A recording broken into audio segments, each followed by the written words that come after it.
Astro பக்தி tax அன்பர்களுக்கு என்னுடைய வணக்கத்தை தெரிவித்துக் கொள்கின்றேன். குரோதி வருடம் ஐப்பசி மாதம் 29ஆம் தேதி வெள்ளிக்கிழமை நவம்பர் 15, 2024 பஞ்சாங்கத்தின்படி திதி 6:19 காலை வரை சதுர்த்தி, பின்னர் 2:58 காலை வரை விடியற்காலை வரை பௌர்ணமி, பின்னர் பிரதமை.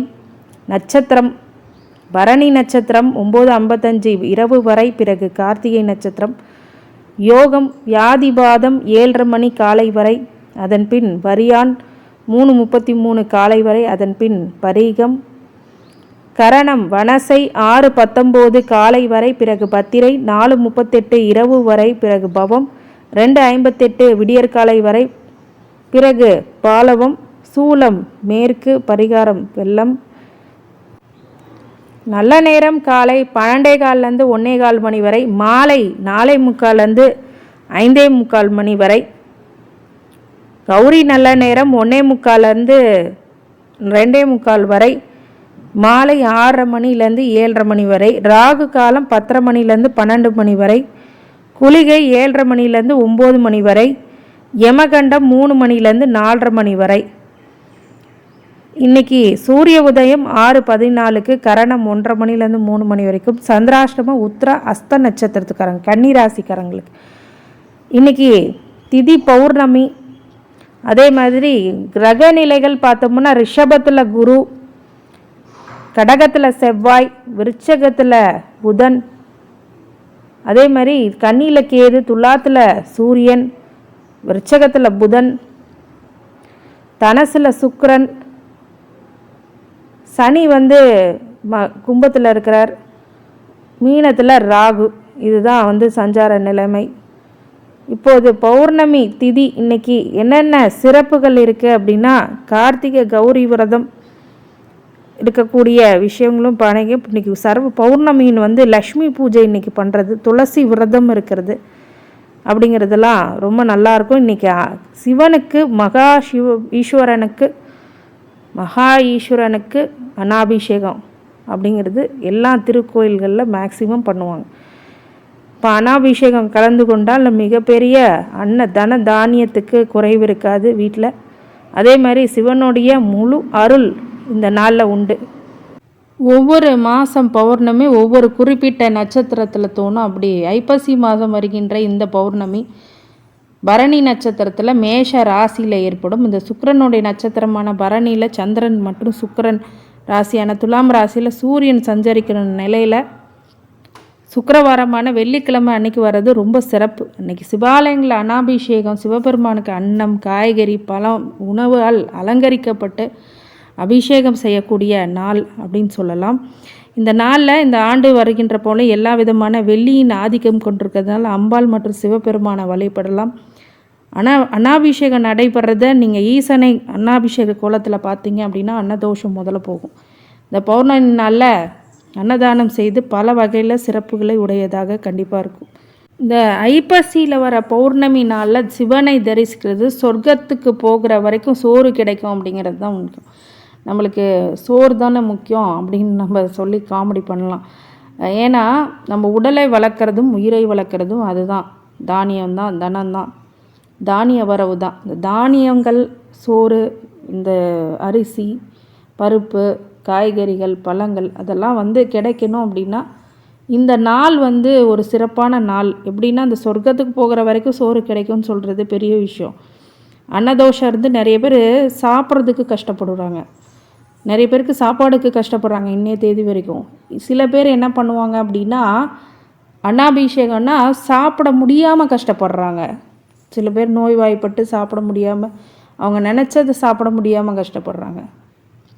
பணம் இருக்குங்க சாப்பிட முடியலைங்க, நிறைய பேர் சொல்கிறாங்க. நோய் இருக்குங்க சாப்பிட முடியலைங்க, பணம் இருந்து என்ன பிரயோஜனம், டைம் இல்லைங்க சாப்பிட முடியலைங்க. இதெல்லாம் ஒரு வகையான தோஷம்தான். ஏன்னு கேட்டிங்கன்னா எல்லாம் இருந்து அனுபவிக்க முடியலன்னா அது என்ன ஒரு நன்மை? அப்போ இந்த அன்னாபிஷேகம் அந்த ஒரு சிறப்பு. சொர்க்கத்துக்கு போகும் வரை சோறு கிடைக்கும் அப்படின்னா ரொம்ப நல்ல விஷயம் தானே. அப்போ அந்த ஐப்பசி மாதம் பௌர்ணமி தினத்துக்கு மட்டும் வரக்கூடிய இந்த பௌர்ணமி தினம் தனி சிறப்பு உண்டு. அன்றுதான் சந்திரன் தனது சாபம் முழுமையாக தீர்ந்து 16 கலைகளுடன் முழு பொலிவுடன் தோன்றுகிறார். அப்படிங்கிறது தான் உண்மை. ஐப்பசி மாதம் பௌர்ணமி தினத்தில் சந்திரன் பூமிக்கு நெருக்கமாக வந்து அதிக பொலிவுடன் தோன்றுவார். திங்கள் முடி சூடியவருக்கு மதி முழுமையான ஒளியுடன் இருக்கும் நாளில் சிறப்பு வழிபாடு செய்வது தான் சிறப்பு. நவகிரகங்களில் சந்திரனுக்குரிய தானியம் அரிசி என்கிறதுனால அன்று சிறப்பு வழிபாடாக ஈசனுக்கு அனாபிஷேகம் செய்தது. இந்த அனாபிஷேக தரிசனம் செய்து உணவை சாப்பிட்டால் அன்னதோஷம் துவேஷம் அப்படிங்கிறதுலாம் நீங்கும்.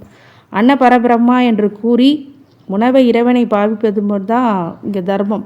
இந்த உடலை வளர்ப்பது மட்டும் இல்லை, உள்ளத்தையும் வளர்ப்பது அன்னம் தான். சாப்பிட்லன்னா நம்ம மனசும் கலங்கும், அறிவும் கெட்டு போகும், வயிறும் கேட்கும். கொஞ்சம் சாப்பிடாம தான் இருந்து பாருங்களேன், ஒரு 2 நாள் எப்படிப்பட்ட மாற்றங்கள் வரும்னு உங்களுக்கே தெரிஞ்சிடும். இதை யாரும் யூஸ் பண்ணணுன்னு அவசியம் இல்லை. சொல்கிற விஷயம் வந்து புரிஞ்சிக்கிறதுக்காக சொல்கிறோம். அப்போ அந்த அன்னம் அப்படிங்கிறது ரொம்ப முக்கியமானது வாழ்க்கையில். கல்லினுள் வாழும் தேரை முதல் கர்ப்பப்பையில் வளரும் உயிர் வரை அனைத்து உயிர்களுக்கும் உணவு அளிப்பவன் ஈசன் என படியளக்கக்கூடிய தெய்வம் ஈஸ்வர பெருமான். அதனால் அன்னத்தை பற்றி அகமன்னம் அகமன்னம் அகமன்னதோ என்ற சமவேதத்தில் கூறப்படுகிறது. எங்கு நிறைந்திருக்கும் பரும்பொருள் அன்னத்தில் இருக்கிறார் என்பதே இதோட பொருள். அன்னம்தான் உலகில் வாழும் உயிர்களுக்கு அடிப்படை. உயிர்களை படைத்தோடு மட்டுமல்லாமல் உண்பதற்கான இறையும் படைத்தருளிய இறைவனுக்கு நன்றி கூறும் விதமாக ஐப்பசி மாதம் பௌர்ணமி தினத்தன்று அன்னாபிஷேகம் செய்கிறோம். இந்த அன்னாபிஷேகம் முழு நல்ல பலனுடன் இருக்குவது ஈஸ்வர பெருமாள் கோயிலுக்கு சென்று அன்னாபிஷேகத்தை கண்டறிவது மிகப்பெரிய தானிய தோஷத்தை அன்னதோஷத்தை நீக்குவார் அப்படிங்கிறது தான் பொருள். இப்போது அனைத்து ராசினருக்கும் என்னென்ன எப்படிப்பட்ட பலன்கள் கிடைக்கும் அப்படிங்கிறத பற்றி பார்க்கலாம். மேஷ ராசிக்காரங்க, ஆதரவு அதிகரிக்கக்கூடிய நாள், மிகப்பெரிய ஒரு நல்ல பிராப்தம் அமையக்கூடிய நாள். ஆதரவு அப்படின்னா எதுவுமே நம்மளுக்கு ஒரு சப்போர்ட்ஸ் வேணும். லைஃப்பில் வந்து பார்த்திங்கன்னா வாழ்க்கையில் மிகப்பெரிய நெருக்கடி இருக்கும் போது ஆதரவு இருந்தால் மட்டும்தான் ஒரு அடுத்த நிலைக்கு செல்ல முடியும். அதுதான் விஷயம். அந்த ஆதரவு இன்றைக்கி முழுமையாக கிடைக்கக்கூடிய நாளாக கண்டிப்பாக உண்டு. எல்லாத்துக்கும் சப்போர்ட் வேணும். அரசியலில் இருந்தால் பொலிட்டிஷியன் சப்போர்ட் வேணும், மக்களுடைய சப்போர்ட் வேணும். பொலிட்டிஷியனாக இருக்கிறது போது மக்கள் சப்போர்ட்டை எதிர்பார்க்குற மாதிரி தொழிலில் இருக்கும் போதும் மக்களுடைய சப்போர்ட் இருக்கும். இந்த மானிட விஷயங்களில் பார்த்திங்க அப்படின்னா பொதுவாகவே ஒருத்தருடைய அரவணைப்பு அப்படிங்கிறது ஒரு ஆறுதல். இந்த ஆறுதலை இன்றைக்கி கண்டிப்பாக உங்களுக்கு கண்டிப்பாக கொடுப்பார். அதே மாதிரி சில விஷயங்களில் வந்து பார்த்திங்கன்னா தவறான ஆதரவா சரியான ஆதரவான்னு நீங்கள் அனலைஸ் பண்ணணும். அதுக்கான நாள் இன்றைக்கி உங்களுக்கு கண்டிப்பாக கொடுக்கும். மேஷராசிக்காரங்களுக்கு சோதனை கடந்த சாதனையாக இன்றைக்கி கண்டிப்பாக இருக்கும். பௌர்ணமி தினமாக இருக்கிறதுனால மாலை வேளைகளில் சிவ வழிபாடு பண்ணுறது ரொம்ப உத்தமமான நல்ல பலனை கொடுக்குறோம். மேஷராசிக்காரங்க இன்றைக்கி ரொம்ப யோசித்து முடிவெடுங்க, இதுதான் நன்மையை கொடுக்கும். ரிஷபராசிக்கு இன்றைக்கி சிக்கல்கள் அதிகரிக்கக்கூடிய நாள். அதனால் உங்களுக்கு இன்றைக்கி சிக்கல் சிங்கார வேலரை வழிபடுறது ரொம்ப நல்லது. அதே மாதிரி உங்களுடைய ரகசியமான சில விஷயங்கள், ரொம்ப பிரச்சனைக்குரிய விஷயங்கள் எல்லாம் யோசித்து முடிவெடுங்க. நிறைய ப்ராப்ளம் உங்களுக்கு முன்னாடி ஃபேஸ் பண்ணுவீங்க. நிறைய விஷயங்கள் உங்கள் வாழ்க்கையில் நெருக்கடிகளை கொடுக்கக்கூடிய நாள் இன்றைக்கி. அப்படிங்கிறதுனால எந்த முடிவும் தவறான முடிவு எடுக்க வேண்டாம். ரொம்ப யோசித்து செயல்படுங்க, அதுவே உங்களுக்கு வெற்றியை கொடுக்கும். இந்த சிக்கலை தீர்ப்பதற்கு விநாயகரையும் சிக்கல் சிங்கார வேலரையும் வழிபட்டு வர்றதுனால இன்றைக்கி உத்தியோகத்தில், பொருளாதாரத்தில், தொழிலில் எல்லாத்துலேயுமே ஒரு நிறைவை கொடுக்கும். ரிஷபராசிக்காரங்க யோசித்து இன்றைக்கி செயல்படுங்க, அதுதான் உங்களுக்கு இன்றைக்கி முக்கியமான தகவல். அடுத்தது மிதுன ராசிக்காரங்க, சிரமத்தில் மீண்டு வருவீங்க. இன்றைக்கி நிறைய பிரச்சனைகள் உங்களை சூழ்ந்து இருக்கலாம். அதை வந்து எச்சரிக்கையாகவும் கவனமாகவும் நிதானமாகவும் செயல்படும் போது நல்ல வெற்றிகளை கொடுக்கும். எப்போதும் போல் உங்கள் பணிகளை செய்து வாருங்கள். அதில் சில இடர்பாடுகள் இருக்கும், அதெல்லாம் கலைந்து வழிபட விநாயகரை வழிபட அந்த தடைகள், தாமதங்கள், சிரமங்கள் அப்படிங்கிறது குறையும்.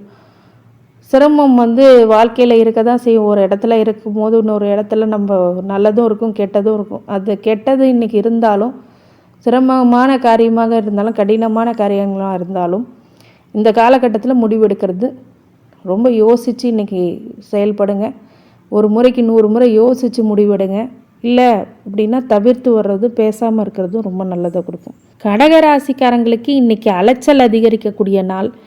இன்றைக்கி யோசனை இல்லாமல் ஒரு சில விஷயங்கள் மறதினால உங்களுக்கு பிரச்சனைகள் வரக்கூடியதாக இருக்கும். கீயை மறந்து வச்சுட்டு வந்துட்டேங்க வீட்டில் அப்படிம்பீங்க. சின்ன சின்ன விஷயத்துக்கெல்லாம் அலைய வேண்டியது இருக்கும். சிறு தூர வெகு தூர பயணங்களை இன்றைக்கி கொஞ்சம் தவிர்க்கிறது ரொம்ப நல்லது. இல்லை மீறி போய் தான் ஆகணுன்னா விநாயகரை வழிபட்டு போங்க. அதே மாதிரி எந்த ஒரு விஷயத்தையும் யோசிக்காமல் பண்ணாதீங்க. அன்கான்ஷியஸாக இன்றைக்கி முடிவெடுக்கக்கூடிய விஷயங்கள்லாம் இருக்கும். அதாவது ராகு தலையில் எப்படி உட்கார்ந்தா சிரமம் இருக்குமோ அது மாதிரி கடகராசிக்கு இன்றைக்கி தேவையில்லாத விஷயங்கள்னால அசதிகள் வரக்கூடியதாக இருக்கும். ஏன்டா இப்படி பண்ணமோன்னு ஆகிடும். அந்த மாதிரி விஷயங்கள்லாம் இன்றைக்கி சின்ன சின்ன குளப்படிகளை கொடுத்துரும், குளறுபடிகளை. அதனால் கடகராசி இன்றைக்கி பௌர்ணமி தினம், சந்திரனுக்கு முழு அனுதினம். சந்திரன் சிவ வழிபாடு பண்ணி சந்திரன் உடைய இடத்துல போயிட்டு நீங்கள் வேண்டி வருவது உங்கள் ராசி அதிபதி. அவர் முழு நிலவாக உங்களுக்கு கண்டிப்பாக இன்றைக்கி காப்பாற்றுவார். அதனால் அந்த வழிபாடு பண்ணிக்கிறது ரொம்ப நல்லது. மாலை நேரங்களில் எல்லாத்துக்கும் அனைத்து விதமான விஷயங்களிலும் உங்களுக்கு வெற்றியை கொடுப்பார். சிம்மராசிக்காரங்களுக்கு இன்றைக்கி லாபங்கள் அதிகரிக்கக்கூடிய நாள். மிகப்பெரிய வெற்றிகள் அப்படிங்கிறது கண்டிப்பாக உண்டாகும். அனைத்து வகையிலுமே சோதனைகளை தாண்டி சாதனை புரிவீர்கள். வியாபாரத்தில் லாபம். நிறைய பேர் பிஸ்னஸ் பண்ணிகிட்ருக்கீங்க அப்படின்னா இன்றைக்கி ப்ராஃபிட்டபிள் டே. நல்ல விஷயங்கள்லாம் நடக்கும். நிறைய விஷயங்கள் யோசித்து செயல்படுங்க. அது ரொம்ப முக்கியமான விஷயமாக கண்டிப்பாக உண்டு. இந்த சிம்மராசிக்காரங்க இன்றைக்கி சிவ வழிபாடு பண்ணுறது மிகப்பெரிய ஏற்றத்தை உங்களுக்கு கண்டிப்பாக கொடுக்கும். கன்னிராசிக்காரங்களுக்கு இன்றைக்கி செலவுகள் அதிகரிக்கக்கூடிய நாள். இன்றைக்கி சந்திராஷ்டமம் உத்திரம ஹஸ்த நட்சத்திரத்துக்காரங்கள் பொதுவாகவே நிதானமாக செயல்படணும். புது முயற்சிகளை தவிர்க்கிறது ரொம்ப நல்லது. அதே மாதிரி புதிய முடிவுகள், பெரிய பெரிய முடிவுகள்லாம் இன்றைக்கி எடுக்காமல் தவிர்க்கிறது ரொம்ப ரொம்ப உத்தமம், ரொம்ப சேமம். இன்றைக்கி அதாவது சில விஷயங்கள்லாம் பார்த்திங்கன்னா சனி மேலே சந்திரன் போகிறது அப்படிங்கிறதெல்லாம் பார்த்திங்கன்னா சந்திராஷ்டமம். அப்போது அந்த அஷ்டமம் ஆகிடுது அந்த இடத்துல சந்திரன். அப்போது புத்தி கூர்மையை சரி பண்ணாது. அதாவது தவறான முடிவை கரெக்டாக எடுப்பீங்க இந்த நேரத்தில். அதனால் இந்த நாளில் அதிகமாக பேசுகிறது, விவாதிப்பது அப்படிங்கிறதெல்லாம் கம்மி பண்ணிக்கணும். அது மாதிரி புது முயற்சிகள், வண்டி வாகனங்களில் உஷாராக இருக்கணும். இந்த மாதிரி விஷயங்கள்லாம் எதையோ யோசிச்சுட்டு போயிட்டு எங்கன்னா விடுறதுக்கு யோசிக்காமல் எந்த விஷயமும் பண்ணாதீங்க. பொதுவாக வண்டி வாகனத்தில் போகும்போது கவனமாக இருக்கும். யோசிச்சுட்டே போனால் வேறு ஒன்றும் நம்மளுக்கு லைஃப்பில் கொடுத்துரும். அதனால் யோசிக்காமல் சில விஷயங்களில் பார்த்திங்கன்னா ஒவ்வொரு இடத்துக்கு போனால் அந்த இடம் என்ன ப்ரெசண்ட்டாக அப்படிங்கிறது ப்ரெசன்ஸ் ஆஃப் மைண்டு இன்றைக்கி கெடுக்கும். அந்த ப்ரெசன்ஸ் ஆஃப் மைண்டு இல்லாமல் நீங்கள் பார்த்துக்கணும். எவ்வளோ கஷ்டங்கள் இருந்தாலும் நிதானமாக ஒரு இடத்துல உட்காந்து யோசிங்க. ஆனால் அதை பற்றின விவாதமோ ரிசல்ட்டோ கொடுக்காதீங்க. அந்த சந்திராசிரமம் இறங்கின பிறகு அது விஷயமாக யோசித்து செயல்படுங்க. அதுதான் நேரங்காலம். இந்த நேரங்காலத்தை கரெக்டாக பயன்படுத்திக்கிங்க. இன்றைக்கி செலவுகள் அதிகரிக்கக்கூடிய நாள். கன்னிராசிக்காரங்க மாலை வேளைகளில் பௌர்ணமி பூஜை பண்ணுறது ரொம்ப நல்ல பலன். லக்ஷ்மி பூஜை பண்ணுறதும் ரொம்ப நல்ல பலனாக கொடுத்துரும். இன்றைக்கி மிகப்பெரிய துளசி விரதமும் கூட. அதனால் நல்ல பலன்களே உங்களுக்கு காத்திருக்கு. நல்லதே நடக்கும். துலாம் ராசிக்காரங்களுக்கு இன்றைக்கி லக்ஸுரியஸான ஒரு லைஃப் அப்படிங்கிறது உங்களுக்கு இன்றைக்கி இருக்கும். மைண்ட் செட்டில் நீங்கள் லக்ஸுரியஸாக இருக்கிறீங்க அப்படிங்கிறது உங்களுக்கு தெரியும். துலாம் ராசிக்கு நிறைய மாற்றங்களும் முன்னேற்றங்களும் கண்டிப்பாக உண்டு. துலாம் என்றைக்குமே அனைத்து வகையிலுமே ஐஸ்வர்யங்களை கொடுக்கக்கூடிய நாள் இன்றைக்கின்னு சொல்லலாம். இந்த துலாம் ராசிக்காரங்க மாலை பொழுதில் ஈஸ்வரனை வழிபடுறது பௌர்ணமி தினத்தில் மிகப்பெரிய நல்ல மாற்றங்களை கண்டிப்பாக கொடுத்துரும். லக்ஷ்மி பூஜை பண்ணுறது ரொம்ப சிறப்பு. துலாம் ராசிக்காரங்களுக்கு இன்றைக்கி மிகப்பெரிய நெருக்கடியிலேருந்து தன பிரச்சனையிலேருந்து மீண்டு வருவீங்க. விருச்சிக ராசிக்காரங்களுக்கு கவலைகள் அதிகரிக்கக்கூடிய நாள். சந்தோஷங்களின்மை, பிரச்சனைகள், மனோபாவத்தில் ஒரு சில அதிர்ச்சியான விஷயங்கள்லாம் இன்றைக்கி இருக்கும். கவலைப்பட வேண்டிய ஃப்யூச்சரை பற்றி நினச்சி யோசிப்பீங்க. இதில் இன்வெஸ்ட் பண்ணலாமா, அதில் இன்வெஸ்ட் பண்ணலாமா, அது இப்படி இருக்குமா அப்படி இருக்குமான்னு யோசிப்பீங்க. அந்த கவலை எனக்கு தேவையே இல்லை. ஆனால் அந்த கவலை உண்டாக்கும். என்ன பண்ண போகிறோம் அப்படிங்கிற கவலையை உண்டாக்கும். என்ன விஷயங்களை பண்ண போகிறோம் அப்படிங்கிறது கவலையை உண்டாக்கும். அதனால் இதை நெகட்டிவாக எடுக்காமல் எது கரெக்டு எது தப்புன்னு அனலைஸ் பண்ணக்கூடிய விஷயங்களும் இன்றைக்கி நடந்துடும். விருச்சிகராசிக்காரங்க மாலை பொழுதுகளில் சிவனை வழிபடுறது ரொம்ப உத்தமமான பலன் கொடுக்கும்.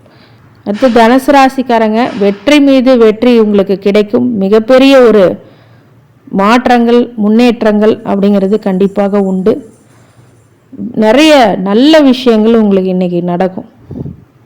தனுசு ராசிக்காரங்களுக்கு குடும்ப பிரச்சனைகள் எல்லாம் தீரும்.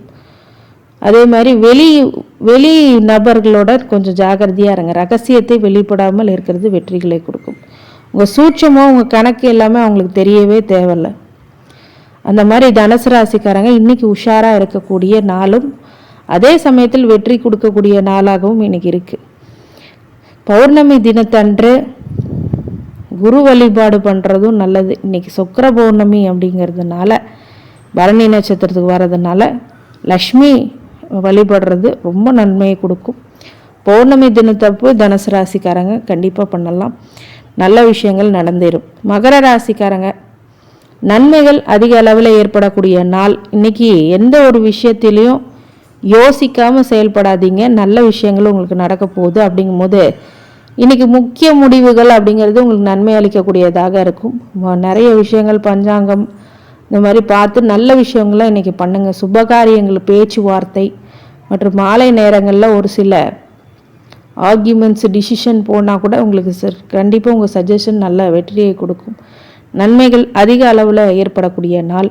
மகர ராசிக்காரங்களுக்கு இன்றைக்கி ஈஸ்வர பெருமான அனாபிஷேகம் பார்த்தீங்க அப்படின்னா மாலை வேலைகளில் ரொம்ப நல்ல பலன் உங்களுக்கு கொடுத்துரும். கும்பராசிக்காரங்க இன்றைக்கி சில விஷயங்கள்லாம் பயப்படக்கூடிய விஷயங்களும் நடக்கும்.